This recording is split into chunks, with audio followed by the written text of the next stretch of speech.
man, and I mean on your station. My life is so beautiful. You know, say yeah, it's all about Breadman. And I say this is the original Chronic Saint. You're tuned into the original Breadman. Keep it locked. Rastafari said that. Ease out. Yeah, you don't know this is a girl bad girl Cecile representing for Breadman. All who genuine Breadman, reroute them.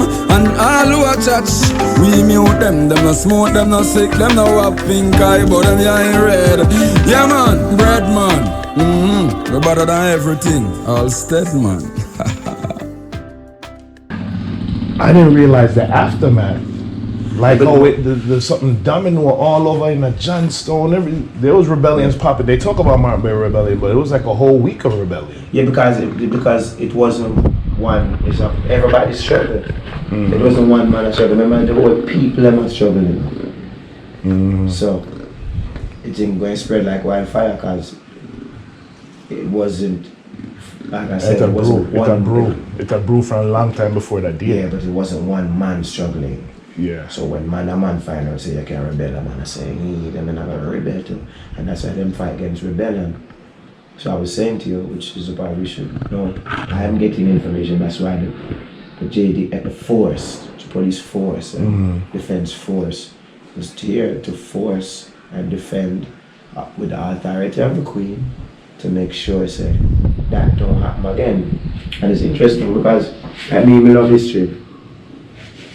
So it's just interesting to see how things start sometime. Yeah. So when you see the police and say, yeah man, police supposed to go, no, them really there to force, to enforce rules and regulations. So that's it. So to enforce that rule. So you know, I tell you to do something and then make sure somebody have it with a whip to make sure you don't do it. You know? So there's no secret, black people never come here on vacation. They come through slavery, so naturally you'd have to have things in there, mental slavery, mental force, mental manipulation. You'd have to have the physical one too, because you don't know, if a man not listen to you, you have to make him listen to you. So them are slave master tactics. And that's why history's so important. I say that on the vlog all the time. You know that already. That you got to study history so you could see the things coming. Sometimes, a lot of times, these things are repeating. Yeah. By you studying, you see the you know what I'm saying? The pre-course. Okay, that's my plan. Yeah, and what's cool, not only, yes, that's very true. And to me, the next cool thing about history is to just know the origin of things and why it's there. Because a lot of people, if they didn't really know why certain things are there, they would have a different outlook of what they're dealing with. Because a man would have said, because a lot of people confuse them just living in the world. If they know the roots of certain institution, or the roots of certain religion, or the roots of certain, things that organizations, yeah, they would say, okay, I know how to make a change. Because them know, Yeah, it's very interesting. True. It's interesting. True. But them make history boring. So most youth don't like history in school. Because they don't see how they can use it.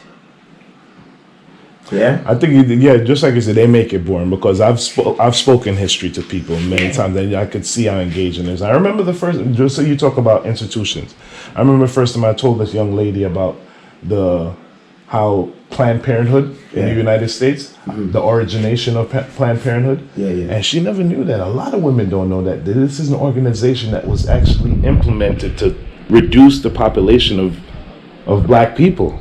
It was actually called the eugenics program before. Yeah, but that's a losing battle, though. You can't get rid of that. You can't get rid of it. They've been trying it for centuries, and we're still there, powerful as ever. Yeah, that's not it. So, I think it's kind of foolish in today's day to try to think about getting rid of people. I think those are different kind of things we are dealing with. At a point, there was more black lives being lost in abortions than drugs, heart disease, all combined. That's right. Black people don't love themselves and impressure black people. So, and at the time, a man don't want to suffer and bring him youth come suffer. And at the time, people just careless with them. But there's so much reason. I don't really. It's a systematic. Yeah, but not even that. Sometimes I learn. You see, people make decisions sometimes you have to kind of know that them not just get up and make decisions on their own. Some people don't think. Some people pressured and don't know how to deal with it. There's only so many different reasons. So the system, like we talk about systematic, whether it's music, sports, TV, whatever, they play on people's senses. And it's unfair. True. So you're acting now natural, but it's not really a natural thing I reach you. I'm gonna engage your senses to feel a certain kind of way. So I'm gonna just do some things because I'm gonna show them this is pretty. So choose she want to be pretty, she just do some things. And then you say, oh my God, black people are bleaching. And you're saying why? No, I show them say dark skin are pretty. But it's just, you know. So we have to be aggressive with the conscious thing then.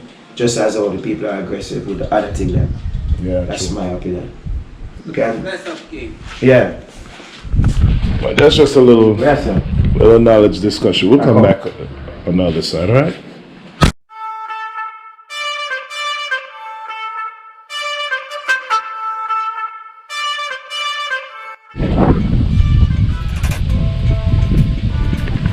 Alright guys, welcome back to the vlog. Yes, I'm in Morant Bay, Jamaica, right at the location of the courthouse. I'm just gonna fill you on a little story about the Morant Bay Rebellion. We're gonna start, just gonna take a really look around the whole section. This is the courtyard. Morant Bay Rebellion happened in 1865 on, the day was October 11th. But the best place to start the story is not right here. The story starts at the police station, so I'll meet you back. How you doing guys? Okay, we're here at the police station in Morant Bay. Like I told you, the story really starts here, but let me give you a quick rundown. After 1838, there was a strife between those ex-plantation owners and the newly freed slaves. Newly freed slaves wanted their share. They wanted to be able to buy land just like everyone else. They wanted to be able to obtain wages for their work just like everyone else. But there was a resistance between the plantation owners. A lot of plantation owners were underpaying ex-slaves. A lot of plantation owners, whenever land was for sale, they gave them exorbitant prices for the land so that the slaves wouldn't be able to purchase the price. Basically, that started a protest against the powers that be, and this was a regular thing. So that climate of protest stayed in Jamaica from our emancipation straight up to 1965 when the Morant Bay Rebellion did happen. The reason I'm telling you this procession because the courthouse was a place where regularly people were out there protesting whatever that they believed that should change with society, especially like we said with wages and the fact that land prices was higher for settlers, which is what they call the ex-slaves, which is what I'll refer to them from now on. On October 11th, 1865 is what we usually know that was the day of the Morant Bay Rebellion, but the story really starts on October 7th, which is a Saturday. That Saturday, the courthouse is down the block. The courthouse is right down the street, not that far. We're gonna walk down there, but let me just finish the story right here. On that Saturday, the court was being held. There was a case being tried of a boy for trespassing. Basically, a plantation owner obtained new land and he wanted squatters off the land. So he would bring them to court and he charged them for trespassing. One young man that was charged for trespassing was fined 4 sterlings to pay the plantation owner. When he was fined that, somebody in the courtroom just stood up and said, "Don't pay it." Once he said don't pay it, the magistrate ordered the man to be ejected from the courthouse. While ejecting him from the courthouse, the man was still yelling in the courthouse, so the magistrate said, "Arrest the man." They tried to arrest the man.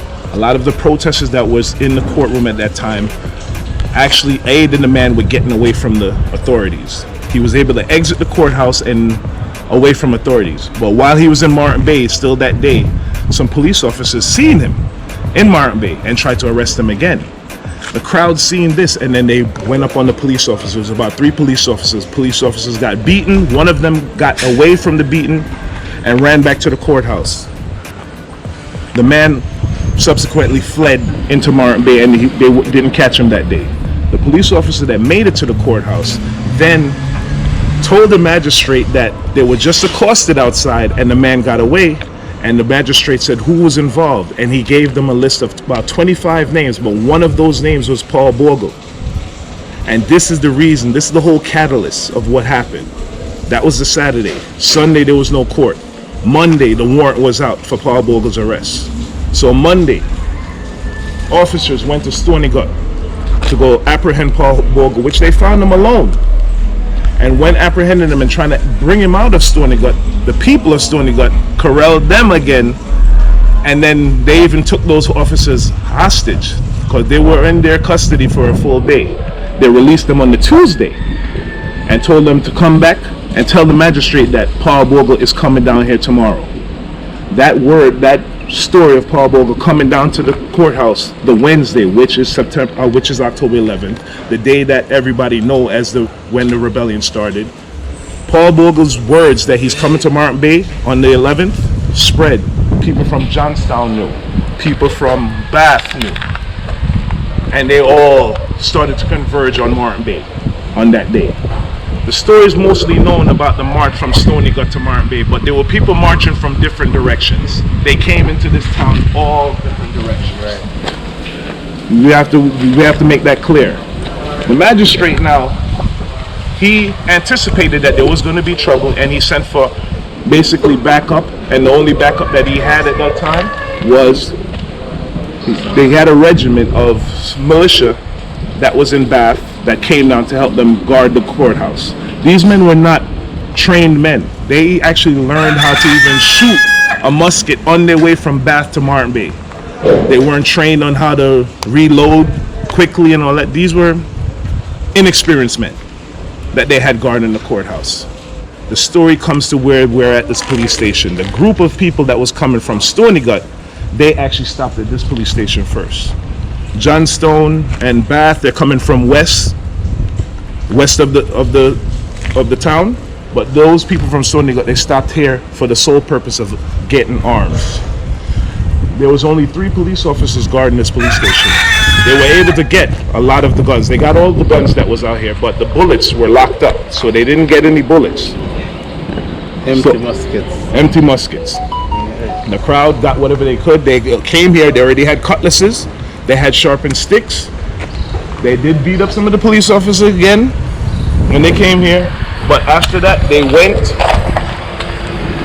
towards the courthouse. Police officers already brought word to the courthouse that they're coming, and we're going to walk on the journey where they walk from here to the courthouse, where I'll tell you the rest of the story. Come on.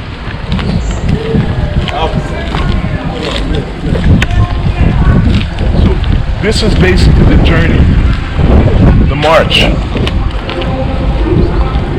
As you can see. Now mind you, when we get to the courthouse, you're going to see that the courthouse is not being used right now. It's in total disrepair. Okay? But it was a short journey. And mind you, as they converged on this little area where the courthouse was, that's when the people from Bath were coming from the other direction. Coming up that hill where you can see these palm trees in front of us. They're coming from up that hill. And they all came in here into this area, as you can see as we come around the corner, and they filled this little corridor right here. 400 to 500 slaves, settlers, built this area right here to address the magistrate, which was the man by the name of Baron Kettleholt. And he was the chief magistrate, but more importantly, he was an opposition to George William Gordon, which the majority of the settlers were supporters of. George William Gordon was a member of the Baptist church that Paul Bogle was also the deacon of. So him and Paul Bogle were friends, and they did interact with each other. Paul Bogle came here and wanted to address them because prior to this whole incident, Paul Bogle wanted to address the whole situation about, like I said, the exorbitant prices of land and the low wages that the settlers were being paid. He actually tried to bring the situation to the governor at Spanish Town, but he was not heard. So now when he came here to speak to them about what happened Saturday with the whole situation, why there's a warrant for his arrest, and he's saying there must be some kind of mistake. Paul Bogle basically was there saying that his case is that He's being wrongfully accused, and he shouldn't be arrested.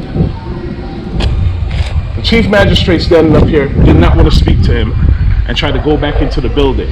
Mind you, all these defenders of the courthouse was here on the steps. They tried to force their way up the steps.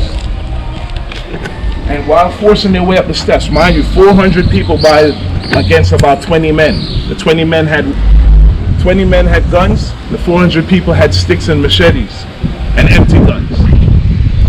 Eventually, it came to a boiling point, and the guns started firing. About 8 settlers were killed in that first wave of gunfire, but before the militia could even reload, they were attacked by the crowd, and subsequently a lot of them lost their lives. I believe all of them lost their lives by either being stabbed or chopped up or whatever they can do. Mind you, the chief magistrate did make it back into the building while this happened. He did not die on these steps. But subsequently, they stayed and they went in and they set the courthouse on fire to get him out. There was a church on this side and a school on that side.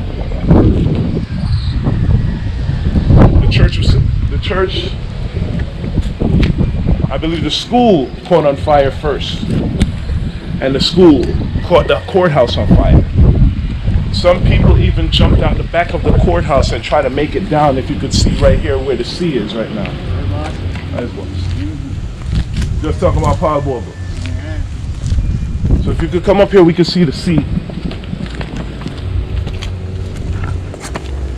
And the back, and you can actually see the cannons of how they used to defend the city.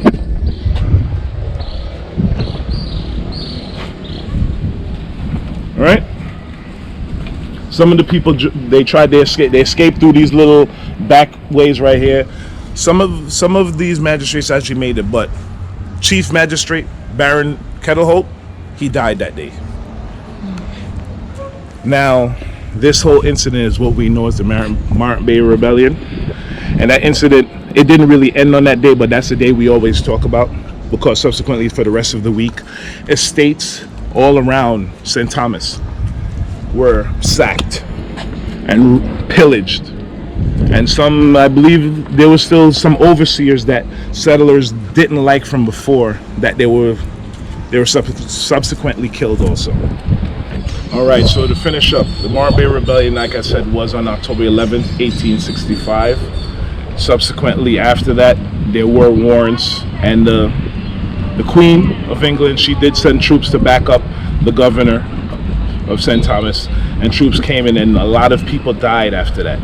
A lot of settlers died, and Paul Bogle was still on the run, and they were actually using people's life to bring Paul Bogle in. One of the first person they killed was George William Gordon. They said that he's the agitator. He was a friend of Paul Bogle. They know that they were both part of the same church. They hung him.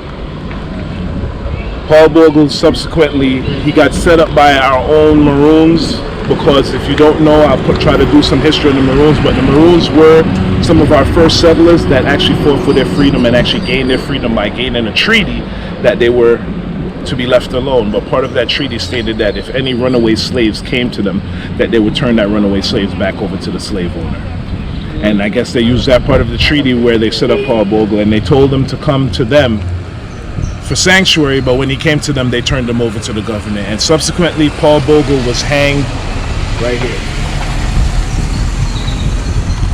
And a lot of people were hanged in this square.